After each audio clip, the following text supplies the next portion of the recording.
Joining us now is Rabbi Angela Buchdahl. She's the senior rabbi at Central Synagogue right here in New York City. Rabbi Buchdahl, we're very glad you're here. You know, I've heard you say what he just said at the end of the piece, that this is so much bigger than Kanye, that we really should take the spotlight off of Kanye, but he does have a big platform, so we have to say something, don't you think? Well, it is much bigger than Kanye, but let's start with the fact that Kanye is big.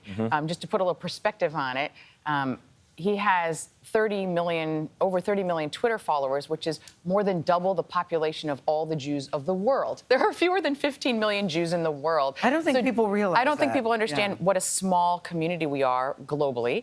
And yet, so one man having a platform that is twice as big as if every Jewish person in the world tried to reach someone, it still is not as big as his platform. So I think that we have to not underestimate what one person's platform could be. But it's so much bigger than that because it's not just about one person. Right. It's also not just about anti-Semitism against Jews. He's essentially activated an army of people who hate and are serial haters. And you know, evidence of that is just the clip we saw of the white supremacists. These are people who don't just hate Jews. They actually hate people of color, minorities, difference, looking LGBTQ. for any reason Exactly. to hate somebody, something. So this is, when we tolerate that kind of language, it might start with hatred or conspiracy theories of Jews, but it always extends to anyone who is of difference. I mean, anti-Semitism is often called the world's oldest hatred, That's at least right. in recorded history. Yeah. Where does it come from? Well, there are many roots. It's at least, you know, as long as there have been Jews, there has been hatred of Jews, unfortunately. There has been, you know, the Christian church had a whole doctrine that was very explicitly anti-Semitic. And throughout all the generations and ages, there have been ways that this has morphed and evolved. It's very resilient, this hatred. It is very resilient. However, there are some like foundational principles that have kind of remained the same and just sort of have different permutations. Issues of kind of bloodthirst, of Jewish greed, of conspiracy theory, that Jews kind of control and run everything. So back in the day, it was about banks. Now it's about the media. So it morphs and changes, but some principles of basically that the world's problems can be blamed on the Jews. And population That's the bottom line. A population of just 15 million people. Yeah. Right. And I'm glad you brought that up because one of those tropes or narratives is the control of Hollywood or media or banks and money pulling strings behind the scenes. For those who might not understand that are sitting at home saying, well, if you have power, what's the big deal about it? Why is that such a bad thing for those who don't understand that narrative? First of all, it is it puts Jews in a terrible situation, in a catch-22, as my friend Yair Rosenblum said, that you know, if we do nothing, we let this go unchecked. If we actually say something and something happens, like Adidas drops him, drops Ye, then they say, look, see how told Jews, you so. look at how powerful the Jews are. They can drop and make Adidas lose $250 million. So it is a very horrible situation. I will say, though, that I personally experienced this myself when there was a gunman who came from England and held a rabbi and three others hostage in a synagogue in Colleyville, Texas.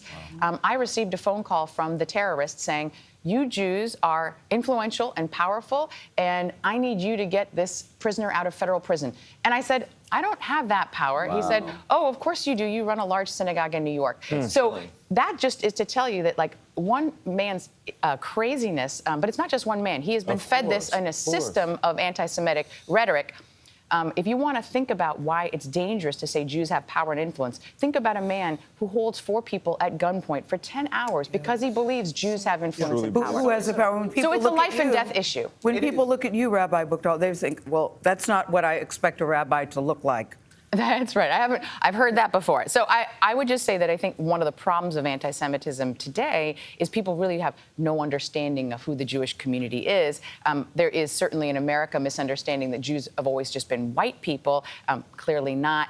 And that's actually not been who the Jewish community has been historically over, you know, millennia. Yeah. And so I think that part of this is about educating ourselves about who we are, but part of this is also about just rhetoric that wants to put Jews into a particular box. Did it bother you that companies seem to take they took several weeks to decide that they're going to disengage from him? Does that send a message to you? Yeah, I think the people are kind of weighing their bottom line, and I think that it was disappointing that it took so long for people. But I really appreciate that ultimately people did the right thing. I'm not going to go into whether or not I think the motivations for why they did it. Ultimately, I think a bottom line: if your best asset is your brand, and you allow your brand to be associated with a bigoted, hateful, army of people, I think that is your bottom line. But how do you shine a light on this without giving it a platform? You know, that's what I struggle with. I would say shine a light on the anti-Semitism, Yes. shine a light on the anti-Semitism, and don't shine it on the anti-Semite, because that actually gives more oxygen. So don't give Kanye more interviews. He just uses it as a platform to spew more hate, and it gives him, it is the oxygen that feeds that fire and all his army of followers. I think what you do is you actually talk about the anti-Semitic rhetoric, and you point it out, you condemn it, but actually don't give so much attention to the person who's saying it. And That's offer really solutions. Well, we're glad you were Offer here to- solutions. you were- Thank you. We were glad you're here to give it the appropriate amount of Thank you. attention and the right I appreciate you direction doing it. here. Rabbi Angela Buchdahl, thank you very much. Appreciate it.